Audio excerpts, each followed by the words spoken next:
ओम अखंडानंद संबोधो वंदनादि यस्य जायते गोविंदं तमहं वंदे चिदानंदतनुं गुरुं शंकरं शंकराचार्यं केशवं बादरायणं सूत्रभाष्यकृतौ वंदे भगवन्तौ पुनः पुनः।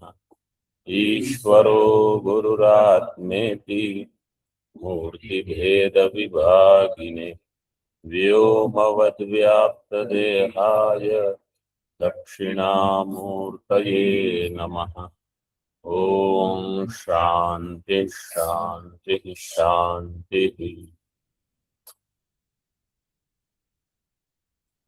557 तक हो गए हैं श्लोक, 140 पृष्ठ पर।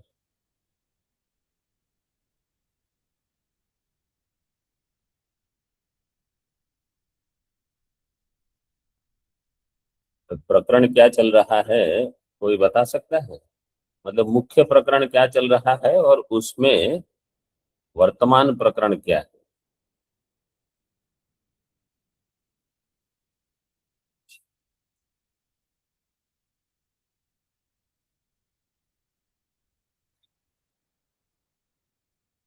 ठीक है, मुख्य प्रकरण क्या है ये प्रश्न समझो हुआ।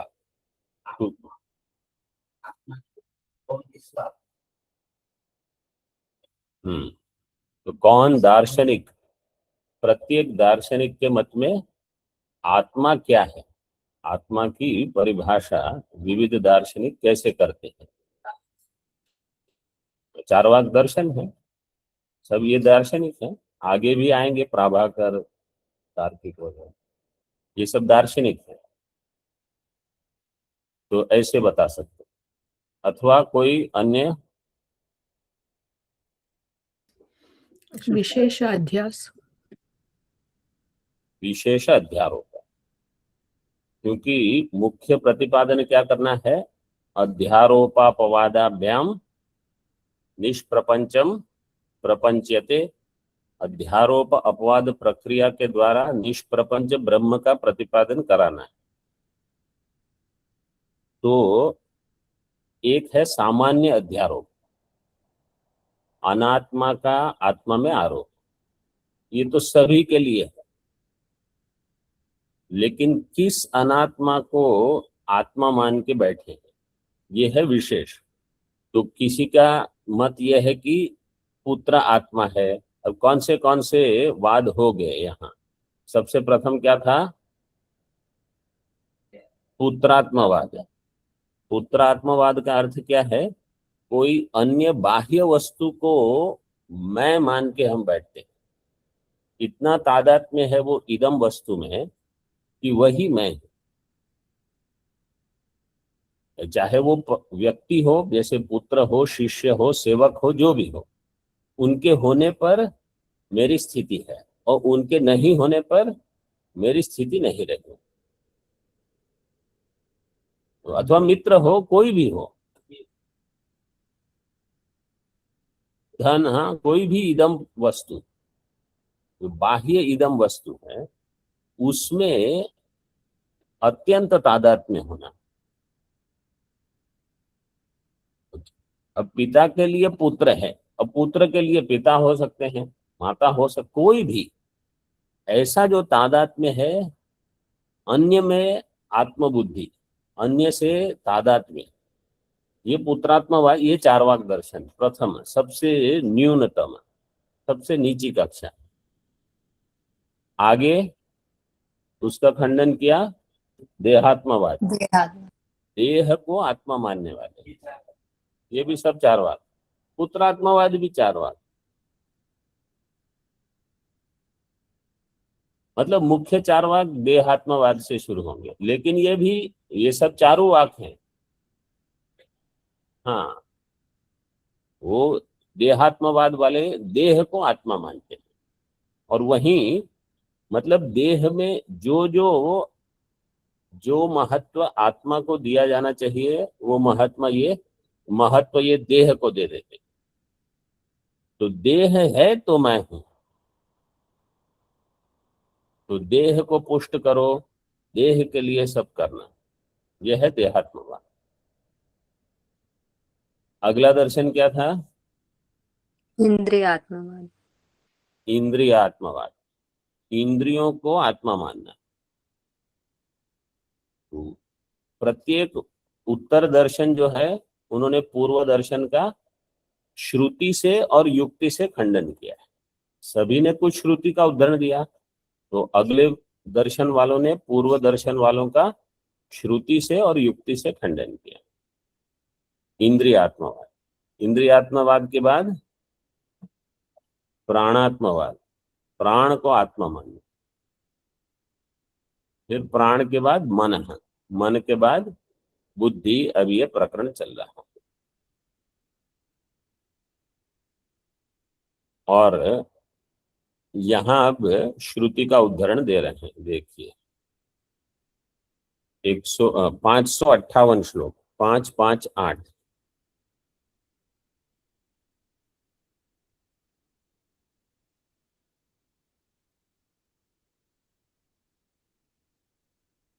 विज्ञानम यज्ञम तनुते कर्माणि तनुतेऽपि च इत्यस्य कर्तृता श्रुत्या मुखतः प्रतिपाद्यते। तस्माद्युक्तात्मता बुद्धे रीति बौद्धेन निश्चितम्।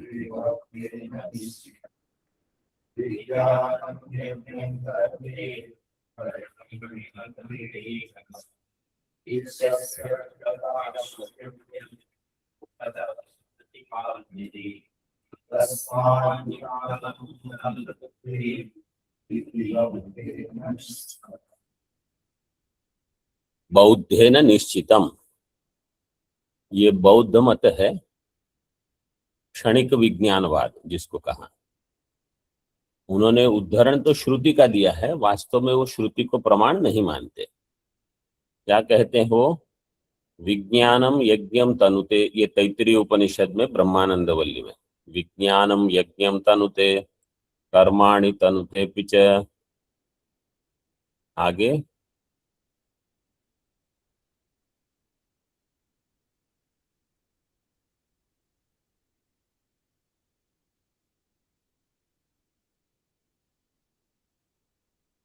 विज्ञानम देवा सर्वे ब्रह्म ज्येष्ठम उपासते। विज्ञानम देवा सर्वे, सारे देव। विज्ञानम यज्ञम तनुते, विज्ञान का अर्थ वहां वास्तव में विज्ञानमय कोश लेना है। क्यों? क्योंकि उसके पूर्व में कहा है अन्योंतर आत्मा विज्ञानमय है, तो विज्ञानमय को लेकर विचार है। तो श्रुति में जब कहा विज्ञानम यज्ञम तनुते, ये विज्ञानमय जो है वो यज्ञों का विस्तार करता है। तनुते, तनु विस्तारे धातु, तो यज्ञों का विस्तार करता है। और कर्माणि अपि तनुते, कर्मों का भी विस्तार। कर्म का अर्थ यहाँ दान तप, ये सारे कर्म भी ले लेना। तो यज्ञ दान तप वेद पारायण, ये सब का विस्तार कौन करेगा? विज्ञानम, इसका अर्थ है विज्ञानमय। इति अस्य कर्तृता श्रुत्या मुखतः प्रतिपाद्यते।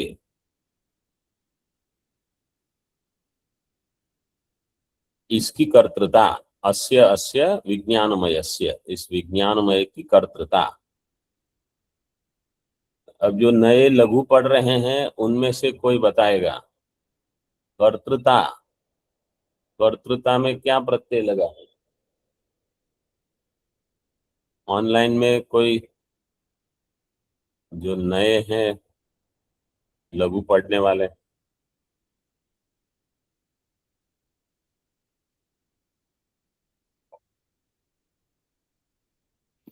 तल। नए, हाँ बोलो। तल।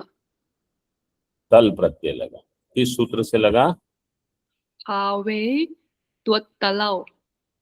तस्य भाव, तस तस्य भावस् त्वतलौ, त्वतलौ, त्व और तल। तो जैसे कर्तृत्व, यहाँ कर्तृता दिया है, एक ही अर्थ है, कर्तृता और कर्तृत्व। अब कर्तृता, तल का त रह गया और आगे टाप करके कर्तृता। तो विज्ञानमय में कर्तृत्व है, कर्तृता है। ये श्रुति के द्वारा मुखतः प्रतिपाद्य थे। मुखतः, मुखतः में क्या प्रत्यय लगा है? तसिल। इस सूत्र से पंचम्यास तसिल, पंचमी के अर्थ में है मुखतः। वास्तव में तसी पंच, जैसे सर्वतः,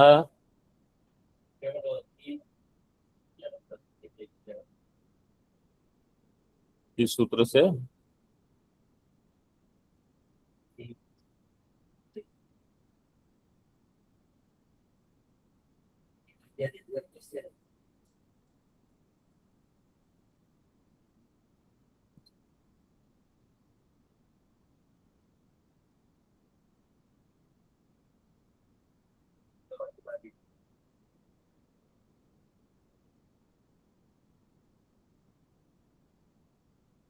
आद्यादिभ्य उपसंग, हाँ,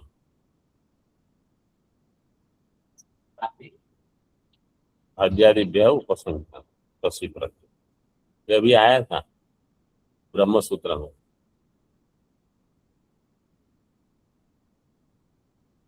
जैसे बहुतः, प्रथमतः, मुखतः, वर्णतः, स्वरतः, ऐसे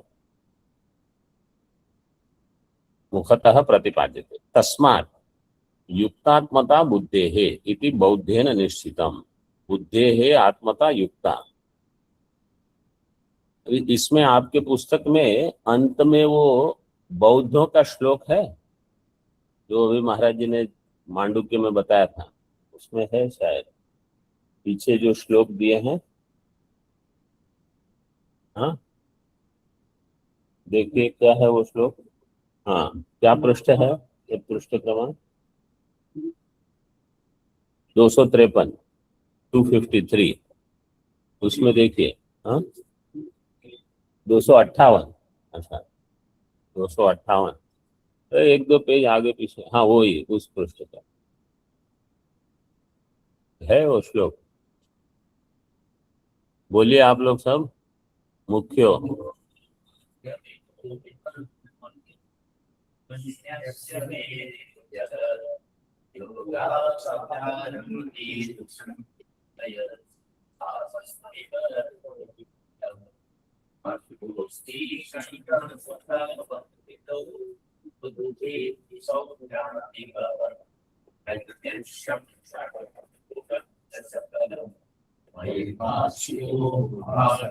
इनको दिखाओ कहाँ है वो श्लोक, और उनको भी बताइए। 258 पृष्ठ पर, श्लोक नहीं, पृष्ठ क्रमांक अंत में। हाँ,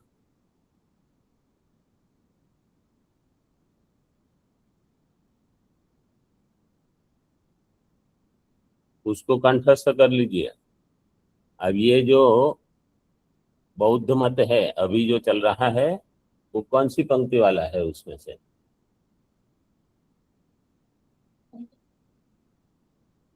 मिला आपको श्लोक, मिला?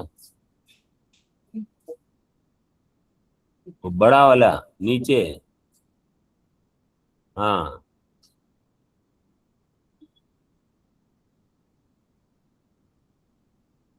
हाँ, वो आपको ये श्लोक सिखाएंगे फिर आपके व्याकरण पाठ में। इनको भी सुना तो है ना आपने श्लोक, स्वामी जी? मांडू के पाठ में महाराज जी ने कराया था ना ये श्लोक?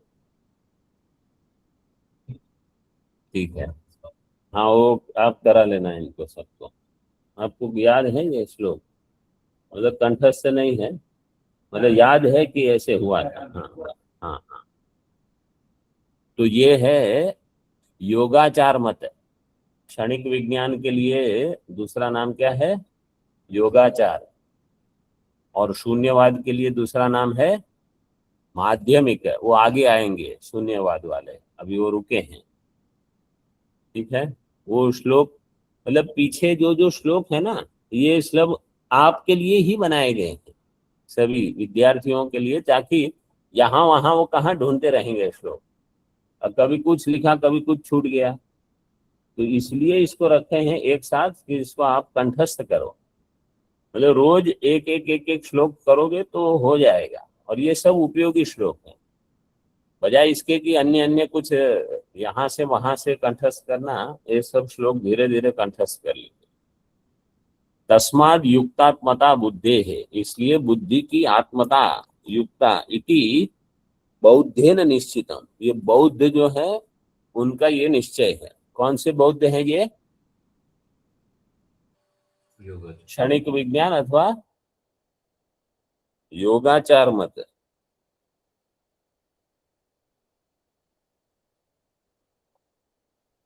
और जो वो द्वितीय पंक्ति में, और प्रथम पंक्ति में जो है वो है माध्यमिक अथवा शून्यवाद। बौद्धेन निश्चितम। टीका में देखिए, विज्ञानम यज्ञम तनुते कर्माणि तनुते पिच इति श्रुत्या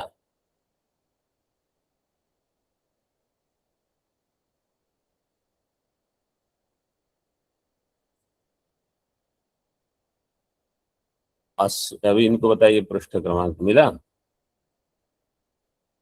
इति श्रुत्या अस्य बुद्धेः कर्तृता मुखतः कंठरवेण प्रतिपाद्यते। श्रुति के द्वारा बुद्धि की कर्तृता। क्षणिक विज्ञान क्या मानता है कि जो विज्ञान है वही करता है, और जो विज्ञान है वही कर्म है, और जो विज्ञान है वही ज्ञान है। तो ज्ञान ही कर्ता, ज्ञान ही कर्म, मतलब ज्ञान ही प्रमाता, ज्ञान ही प्रमेय, ज्ञान ही ज्ञान। एक त्रिपुटी के बदले एक से ही सब कुछ ज्ञान रूप है, और वो ज्ञान अंतः है, बाह्य नहीं है। बाह्य प्रत्यक्ष कुछ नहीं, बाह्य अनुमेय भी नहीं, ये उनका मत है।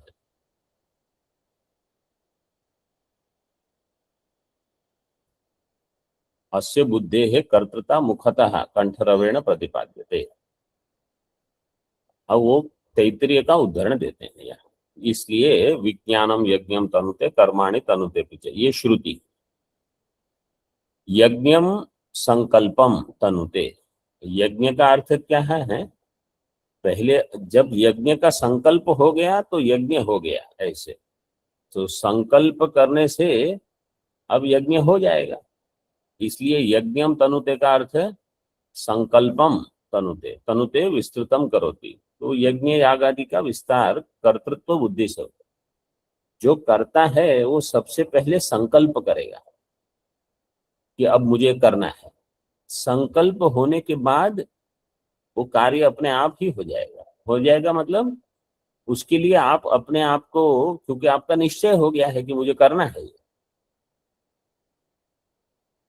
जैसे जो अध्ययन करते हैं उनमें निश्चय ही कम रहता है, बहुत मतलब कमजोर जिसको कहते हैं, और पता नहीं मुझे करना है कि नहीं, तो इसी में व्यर्थ समय बहुत जाता है। जैसे संन्यास लेना, उसमें भी अब पता नहीं मुझे चाहिए कि नहीं, तो फिर जब निश्चय नहीं हुआ तो काम नहीं होगा, निश्चय होगा तो काम हो जाएगा। ऐसा तो ब्रह्माकार वृत्ति बनानी है, ये भी निश्चय होगा तो हो जाएगा, और नहीं निश्चय होता तो चल ही रहा है जीवन। तस्माद बुद्धेर आत्मता युक्ता उपक्लुप्ता इति बौद्धेन निश्चितम, इसलिए बुद्धि में जो आत्मता है वो युक्त है, इस प्रकार से बौद्धों ने निश्चय किया। क्षणिक विज्ञानवादी ये युक्त है, युक्त का अर्थ किया उपक्लुप्त। अभी इसके पूर्व जितने वाद थे पुत्रात्मवाद, देह, इंद्रिय, प्राण, मन, वेदांती ने उनका सीधे खंडन नहीं किया, क्योंकि उनके पश्चात जो दर्शन था उन्होंने ही इसका खंडन कर दिया। लेकिन ये क्षणिक विज्ञान है, ये विशेष है। वेदांती, क्योंकि अभी मांडुक्य कारिका में देखा होगा आपने, इनका खंडन वेदांती स्वयं करेंगे, करते हैं, मतलब किया, वो हमने देख लिया। तो इसका अर्थ यह है कि ये दर्शन महत्वपूर्ण, इनमें विचार है। ये भी जगत को मिथ्या मानते हैं, ये भी आत्मा को चैतन्य रूप मानते हैं। इनका हमारा भेद केवल इतना है कि हम आत्मा को कूटस्थ मानते हैं और ये आत्मा को क्षणिक विकारी मानते हैं, बस। बाकी बहुत सी चीजें जो इन्होंने मानी है वेदांत मानता है, वो भी कहते हैं केवल आत्मा है। हम क्या कहते हैं? केवल आत्मा ही है, जगत मिथ्या। हम भी कहते हैं जगत मिथ्या। तो इनके दर्शन और हमारे दर्शन में नजदीकी बहुत है, और साधन तो समान ही है, आत्मचिंतन करना। तो इसका थोड़ा अलग से अभी खंडन का विचार यहाँ दिया है। अत्र विज्ञानम प्रमातृत्वम कस्य इति चिंत्यते। अब वेदांत ये विचार कर रहा है कि ये विज्ञानम जो आपने कहा प्रमातृत्व, तो प्रमाता कौन है? वो क्या कहते हैं? क्षणिक विज्ञान जो है यही प्रमाता है, यही आत्मा है। मतलब आत्मा प्रमाता है, और वो कैसा है? क्षणिक है। अब सिद्धांती देखो क्या कहता है। ये आगे जो है वो श्लोक है, आत्मनो विक्रिया नास्ति बुद्धेर्बोधो न जात्विति जीवः सर्वमलं ज्ञात्वा ज्ञाता दृष्टेति मुह्यति।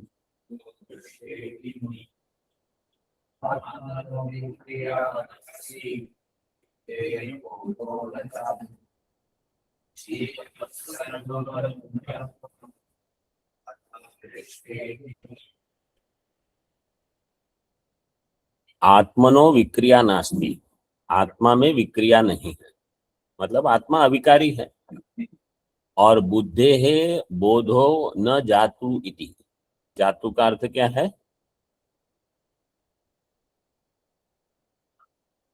कदापि, कदाचित। बुद्धि में बोध कभी भी नहीं होगा, कदाचित अथवा कदापि न।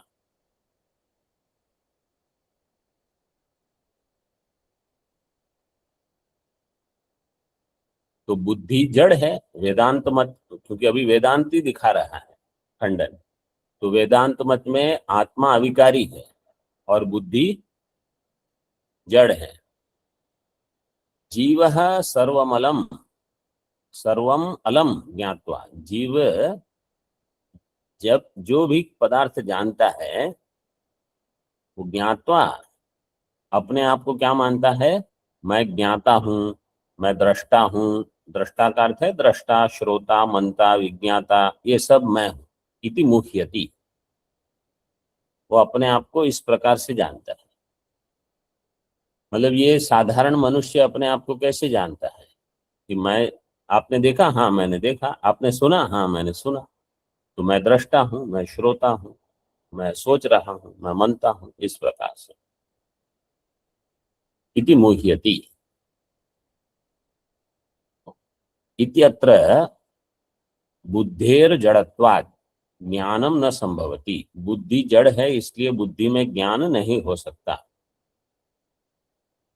तथा आत्मनो अविकारित्वात्, और आत्मा कैसा है? अविकारी। आत्मनो अविकारित्वात् ज्ञान क्रिया न संभवति, इसलिए आत्मा में ज्ञान क्रिया संभव नहीं। क्योंकि जो विकार, जहां कोई भी क्रिया होगी वो विकारी होना चाहिए, अविकारी में क्रिया संभव नहीं। तो ज्ञान क्रिया भी संभव नहीं है आत्मा में।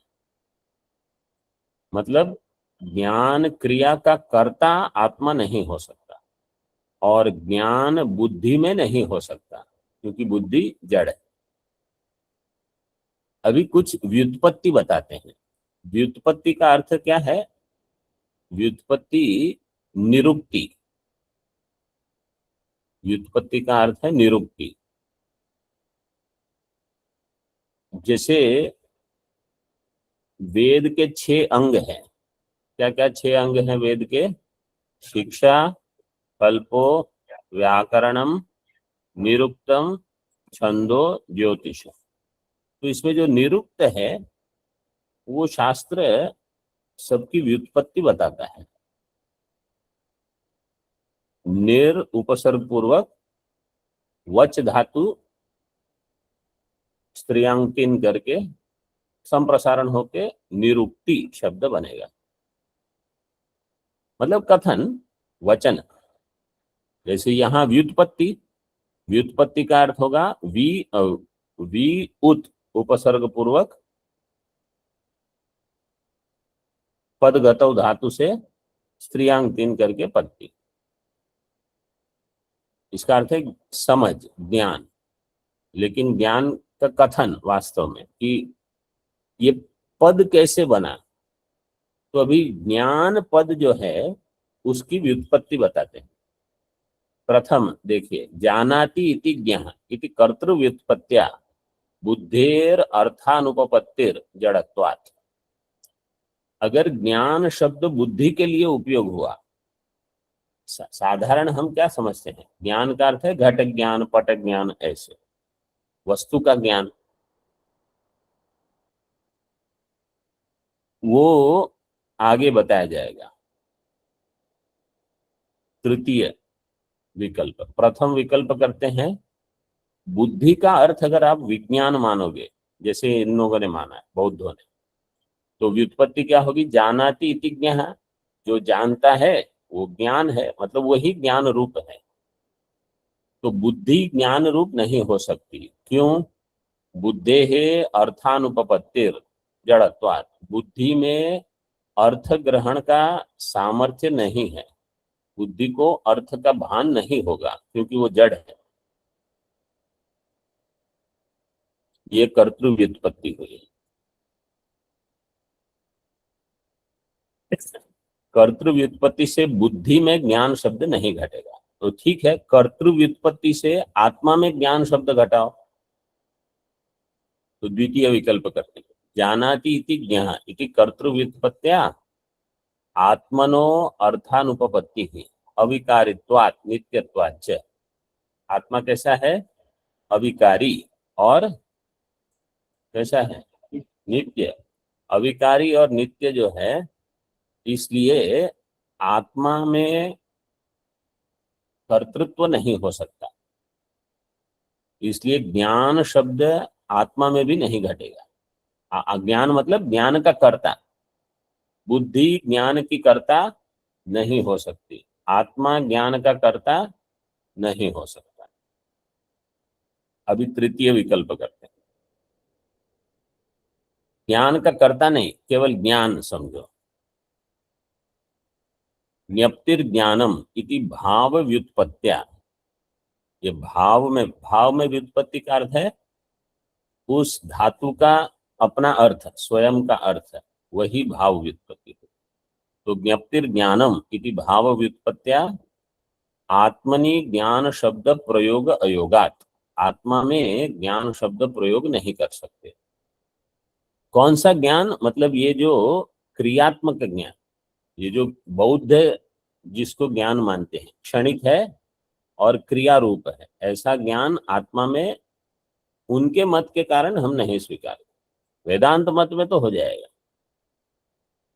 तो ज्ञप्तिर ज्ञानम इति भाव व्युत्पत्त्या आत्मनि ज्ञान शब्द प्रयोग अयोगात आत्मनो अविकारित्वात् नित्यत्वात्। और भाववाचक शब्द जो होता है वो क्रिया बताता है, क्रियात्मकत्वात्। भाववाचक शब्द जो बताएगा वो तो धातु का अर्थ होगा। तो धातु का अर्थ क्या होता है? क्रिया। तो यहाँ आत्मा ज्ञान रूप क्रिया नहीं करता है। तो आत्मा अविकारी है, नित्य है, इसलिए ज्ञप्तिर ज्ञानम ये भाव व्युत्पत्ति नहीं होगी। अब करण व्युत्पत्ति करते हैं। ज्ञायते अनेन इति करण व्युत्पत्त्या आत्मनः करणत्वापत्ति ही। अगर ज्ञायते अनेन इति ज्ञानम ऐसा करोगे, ज्ञायते अनेन इति ज्ञानम, तो ज्ञान शब्द का अर्थ क्या होगा? ज्ञान का करण। जो ज्ञान का करण होगा उसमें भी ज्ञान शब्द व्यवहार हो सकता है। जैसे समझो साधारण दृष्टांत, ये घट है समझो एक, ठीक है। ज्ञान शब्द व्यवहार हम किसमें करते हैं? साधारण घट का ज्ञान। अभी इस ज्ञान का जो कर्ता है, जिसको ज्ञान होगा, उसमें भी ज्ञान शब्द प्रयोग कर सकते हैं कर्तृ व्युत्पत्ति के द्वारा। ज्ञान का कर्ता, तो ज्ञान का कर्ता मैं, आत्मा, अथवा ज्ञान का कर्ता बुद्धि, तो बुद्धि जो है उसको भी ज्ञान शब्द व्यवहार कर सकते। अथवा घट का जो ज्ञान है, घटाकार वृत्ति, वृत्ति ज्ञान, वो हो गया ज्ञान का करण। तो ज्ञायते अनेन इति ज्ञानम, तो करण व्युत्पत्ति से घट ज्ञान जो होगा उसको कहा जाएगा ज्ञानम। तो कर्ता के लिए भी ज्ञान शब्द प्रयोग हो सकता है, मतलब आत्मा के लिए। बुद्धि के लिए भी ज्ञान शब्द प्रयोग हो सकता है। करण के लिए भी ज्ञान शब्द प्रयोग हो सकता है। लेकिन करण के लिए ज्ञान शब्द क्यों प्रयोग नहीं होगा? क्योंकि आत्मा करण नहीं है, आत्मा में करणत्व नहीं। तो आत्मनः करणत्व आपत्तिस् तदा कर्तृंतराभावात् अकर्तृकम करणम स्यात्। अगर आत्मा करण हो गया, व्युत्पत्ति से तो आत्मा करण हो गया, आपत्ति क्या होगी? और कोई कर्ता कहाँ है? अगर आत्मा करण है तो कर्ता कौन बनेगा? अंतःकरण अगर करण है तो आत्मा करता है, ऐसे तो व्यवस्था हो सकती। आत्मा ही अगर करण हो गया तो कर्ता कहाँ से लाओगे? इसलिए आत्मनः करणत्वापत्तिस् तदा कर्तृंतर अभावात्, कोई अन्य कर्ता नहीं रहा, इसलिए अकर्तृकम करणम स्यात्। तो करण कैसा होगा? अकर्तृकम, बिना किसी कर्ता के वो करण हो गया। तद असंभव, वो संभव नहीं।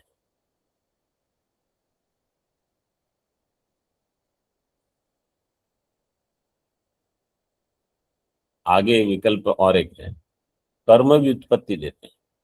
ज्ञायते इति ज्ञानम इति कर्म व्युत्पत्त्या ज्ञात्रंतरस्य अभावात्। अब ये घट है, ये ज्ञान का कर्म है, ठीक है। इसमें भी ज्ञान शब्द व्यवहार हो सकता है, जैसे कर्म व्युत्पत्ति से। ज्ञायते इति ज्ञान, तो कह ज्ञायते? घटो ज्ञायते, ये घट का ज्ञान हो रहा है, तो यह ज्ञायते तद ज्ञान। तो कर्म व्युत्पत्ति से ज्ञान शब्द कहाँ गया? घट में। करण व्युत्पत्ति से ज्ञान शब्द कहाँ आएगा? हाँ, मतलब घटाकार वृत्ति जो अंतःकरण वृत्ति है उसमें। कर्तृ व्युत्पत्ति से ज्ञान शब्द कहाँ होगा? आत्मा में भी हो सकता है अथवा बुद्धि में भी हो सकता है। ऐसे तो ये ज्ञान शब्द ही किस प्रकार से आप व्युत्पत्ति करते हो, ऐसे अर्थ भेद होता है। जैसे पद शब्द, पद शब्द पद्यते इति पदम, पद्यते अनेन इति पदम। तो पद्यते इति पदम, तो जो प्राप्त होता है वो हो गया पद। जैसे ब्रह्म पद व तुरीयम पदम, तो वो हो गया पद। और पद्यते अनेन इति पदम, जिसके द्वारा आप कुछ प्राप्त करो, वो जो मार्ग है करण उसका, उसमें भी पद व्यवहार हो जाएगा।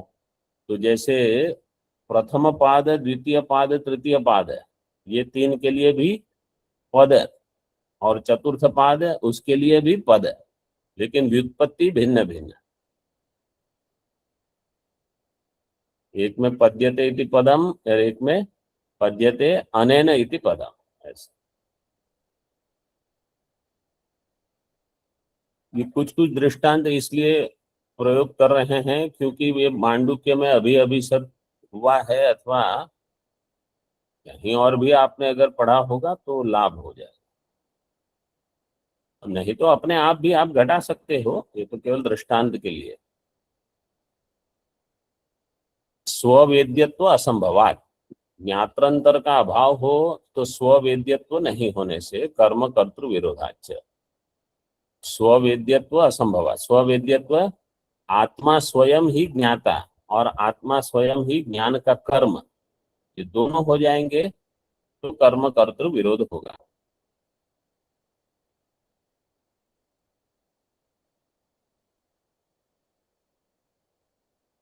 तथा च बुद्ध्यात्मनो बुद्ध्यात्मनो हो परमार्थतो जड़ाजड़योरैक्या योगात् अध्यास व्यतिरेकेण प्रमातृत्व नास्ति इति सिद्धम इति अलम। इसलिए बुद्धि और आत्मा में परमार्थतः प्रमातृत्व नास्ति, वास्तविक वहां प्रमातृत्व नहीं, बुद्धि और आत्मा दोनों में। क्योंकि बुद्धि जड़ है इसलिए नहीं, आत्मा अविकारी है इसलिए नहीं। और इन दोनों का ऐक्य, जड़ और अजड़, जड़ और चेतन एक साथ नहीं हो सकते बिना अध्यास के। अध्यास व्यतिरेकेण प्रमातृत्व नास्ति, मतलब अगर प्रमाता है तो अध्यास के कारण ही है। तो यहाँ जो क्षणिक विज्ञानवाद ने कहा कि कर्तृता विज्ञान में है, मतलब प्रमात्रता विज्ञान में है, ये तभी संभव है जब आप अध्यास को स्वीकार करो। वेदांत ने ऐसे कह के उनका खंडन कर दिया कि बिना अध्यास के विज्ञान में कर्तृत्व नहीं हो सकता, प्रमातृत्व नहीं हो सकता। और भी थोड़ा बताते हैं। तस्माद उक्तम, इसलिए जो पूर्व में कहा ज्ञाता दृष्टा इति मोह्यति, कोई अगर कहता है मैं ज्ञाता हूं, मैं दृष्टा हूं, मनता हूं, श्रोता हूं, ये सब क्या है? ये मोह है, मतलब ये भ्रांति है, ये वास्तविक नहीं है। तथा और एक श्लोक देते हैं, आत्मनः सच्चिदंशश्च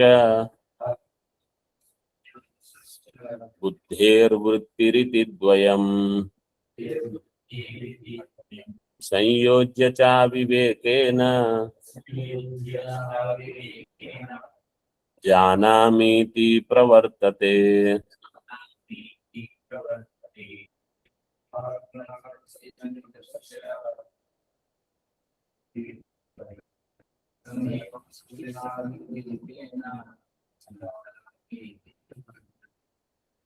आत्मनः सच्चिदम, आत्मा का सत और चित अंश। अंश का अर्थ है अंश इव अंश, आत्मा में कोई अंश नहीं है, आत्मा निरंश है, लेकिन सदरूप और चैतन्य चिद्रूप। और बुद्धि में वृत्ति, बुद्धे है वृत्ति ही, इन दोनों का मेलन इति द्वयम,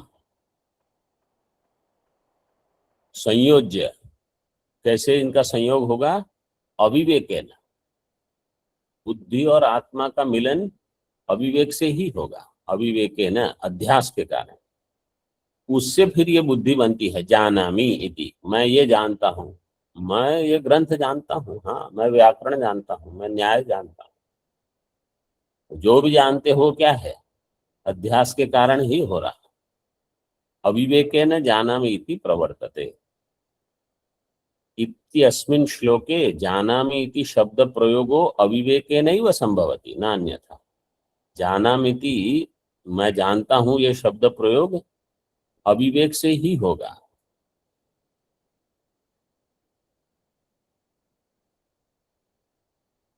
आचार्य प्रवरैरपि स्फुटीकृतम, अभी वो जो कोई भी ज्ञान है वो अध्यास के कारण है, वो अध्यास भाष्य की एक पंक्ति दे दी यहाँ उदाहरण।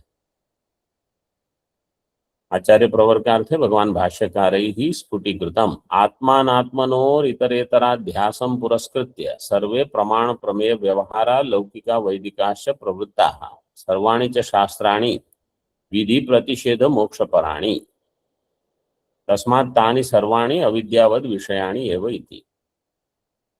आत्मा और अनात्मा, अनात्मा का अर्थ है बुद्धि, यहाँ आत्मा और बुद्धि का इतरेतर अध्यास को लेकर ही सारे प्रमाण प्रमेय व्यवहार होते हैं।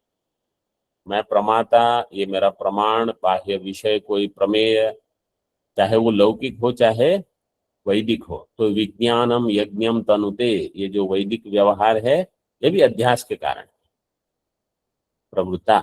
और सर्वाणि च शास्त्राणि, सारे शास्त्र, विधि शास्त्र, प्रतिषेध शास्त्र, मोक्ष शास्त्र, ये सारे के सारे अध्यास को लेकर ही है। तस्मात् तानि सर्वाणि अविद्यावद विषयाणि, तानि कानि,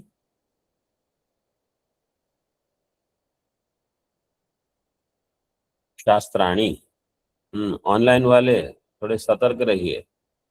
तानि शास्त्राणि अविद्यावद विषयाणि, सारे शास्त्र अविद्यावद विषयाणि। अविद्यावद विषयाणि का अर्थ क्या है?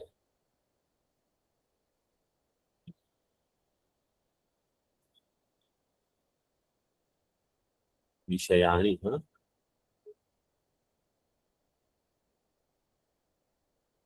अविद्या वाला विषय है। अध्यास कार्य। आपको केवल अविद्यावद विषयाणि इस शब्द का अर्थ बताना है।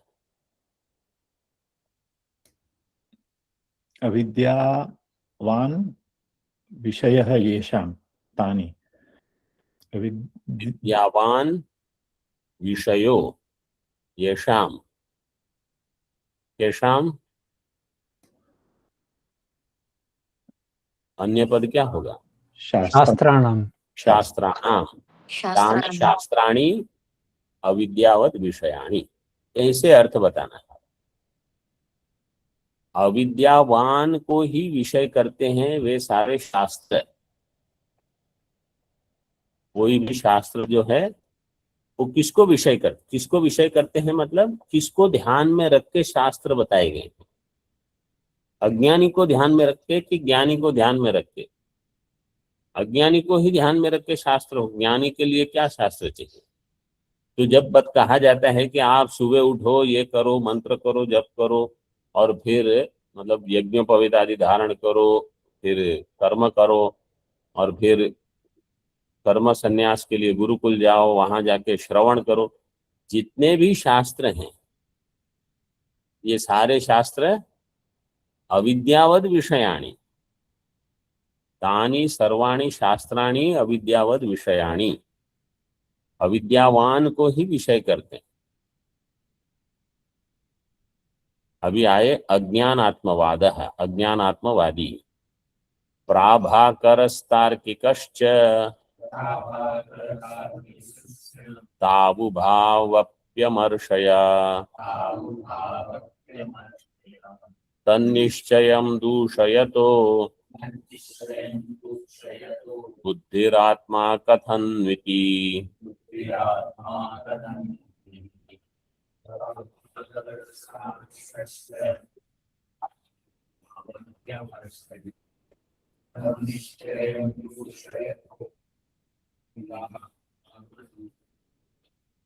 प्राभाकर और तार्किक, ये प्रभाकर के जो अनुयायी हैं, मतलब एक वचन दिया है यहाँ टीका में दिया है, प्रभाकर से अयम प्राभाकर। पूर्व मीमांसा में दो मत हुए मुख्य। एक मत था गुरुमत और एक हुआ आचार्य मत। तो जो गुरुमत है वो ये है, प्रभाकर को वो गुरु मानते थे सभी लोग, और कुमारिल भट्ट आचार्य उनको आचार्य मानते थे। मतलब इनको गुरु नाम दे दिया गया था। ये बहुत विद्वान थे प्रभाकर, और कुछ कुछ पंक्ति जब आचार्य नहीं लगाते थे तो वो लगा देते थे, तो गुरु संज्ञा मिली थी। उन्होंने अपना एक अलग ही मीमांसा का सिद्धांत, वो वेद के इतने बड़े अनुयायी रहे। उन्होंने कहा जो वेद में है वो आपको करना है, बस कोई प्रश्न नहीं करना। और वेदांत बोले वेदांत का कोई उपयोग नहीं, केवल कर्मकांड है, ये कर्मकांडी थे सब। प्रभाकर है, इनकी ख्याति क्या है, पूर्व में आ गई ना ख्याति। हाँ, आख्याति। अख्यातिवाद। अख्याति का अर्थ क्या है, वो ब्रह्म नहीं मानते, वो कहते हैं कोई ब्रह्म नहीं है, जो भी है वो सब ज्ञान ही है। तो प्रभाकर और तार्किक, तार्किक से आप अख्यान और आगे अब पहले। हाँ, कुमारिल भट्ट नहीं, प्रभाकर अलग ख्याति। कुमारिल भट्ट वो अन्यथा ख्याति वाले होंगे। ये जैसे तार्किक, तार्किक में दोनों न्याय वैशेषिक दोनों। प्राभाकरस् तार्किकश्च तौ उभौ अपि अमर्षया, वो असहिष्णु, जब कोई बौद्ध कुछ कहेगा वो सहन नहीं कर पाएंगे। तन निश्चयम दूषयतो, वो उसका निश्चय है दूषयतः, दूषयतः द्विवचन, दोनों इसका दूषण करते हैं, प्रभाकर और तार्किक। बुद्धि आत्मा कथन नुइति, वो पूछते हैं बुद्धि आत्मा कैसे हो सकती है, वो स्वीकार नहीं करेंगे। टीका में देख लीजिए, केवल ऊपर ऊपर से थोड़ा। प्राभाकर, प्रभाकर से अयम प्राभाकर, प्रभाकर का जो अनुयायी है वो कहा जाएगा प्राभाकर। पूर्व मीमांसाया गुरुमतवादी च तार्किको नैयायिकः तावुभावपि अमर्षया असहिष्णुतया बुद्धि ही कथन नो आत्मा भवितुमर्हति, बुद्धि आत्मा कैसे हो सकती, तद बुद्ध्यात्मवादिनो निश्चयम सिद्धांतम दूषयतः, द्विवचन दूषयतः इति। तो इसका दूषण करते हैं, तो कैसे वो आगे देखेंगे।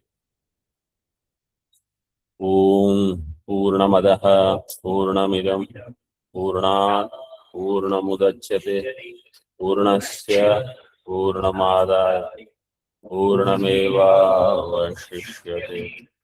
ओम शांति शांति शांति। शंकरं शंकराचार्य केशवं बादरायणं सूत्रभाष्यकृतौ वन्दे भगवन्तौ पुनः पुनः।